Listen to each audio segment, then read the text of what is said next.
I know you also wrote an article about second base. Now, they traded Andres Gimenez, and he's the best defensive second baseman in baseball. I don't think many people would argue about that. The offense, it was concerning. Not only was he not hitting for average, the contact, all the metrics were not good. Who do you think replaces him, and do you understand the move? You know, I guess I understand the move. If to me, if I understand the move, if they use that money they saved, they saved almost $100 million on his contract. Because he had signed a multi-year deal a couple of years ago.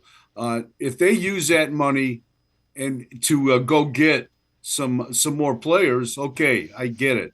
But so far that that's they've been that has not happened. They're going to have right now they're going to have a lower payroll than they did last season to open the season. Uh, and then production wise, okay, yes, his home runs dropped, and you're if you're a team like the Guardians, are you really going to get into the fat part of his contract with a guy that's not hitting home runs, that's a singles hitter, but is a great defender? I guess if you're the Dodgers, if you're the Blue Jays, you can afford a guy like that.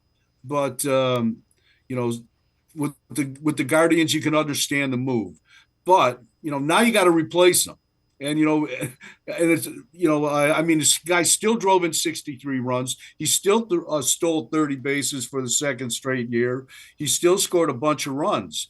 So this is you're giving up a really really good defensive player and an average offensive player, and you've got guys lined up from here to Toledo to replace him. I would think Juan Brito's probably one of the leading candidates. He had a big year at AAA, 40 doubles, 20 home runs, drew 80 walks, drove in 80 plus RBIs, but he hasn't made his big league debut. We haven't seen this guy. He's a switch hitter, a bat first guy. His defense is so. Then you've got the cast of thousands behind him. Yeah, Freeman, Arias, we've seen a lot of them. The ultimate thing, I guess, is Travis Bazzana, the guy they took number one overall. Probably not this year, maybe next year. They like him a lot, and there's a lot to like by all accounts. He's in the mix in that top 10 prospects in all of baseball, just based on what these people saw from him when they looked at him in his first year of pro ball. Yeah, you don't usually see the Guardians start a guy at high A, right off the draft. They always send them to a good year, and they kind of, get introduced to the system, to the organization. They play a few games down there in the desert, and then they go home for the winter.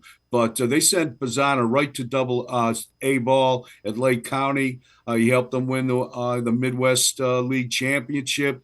He played for Australia in a big, international tournament over the winter. But like you said, Dave, I just don't see them, pushing him. That's not their style. And even a guy like Lindor. Obviously, Lindor was a high school kid. Bazzana was a college kid, so that's a big difference. But it took Lindor four and a half years to get to the big leagues. So they're going to be patient with him. Maybe at the outside chance, you see him in September. But even in September, there's only one September call up now, two September call ups. So you really can't give a kid a chance that way either.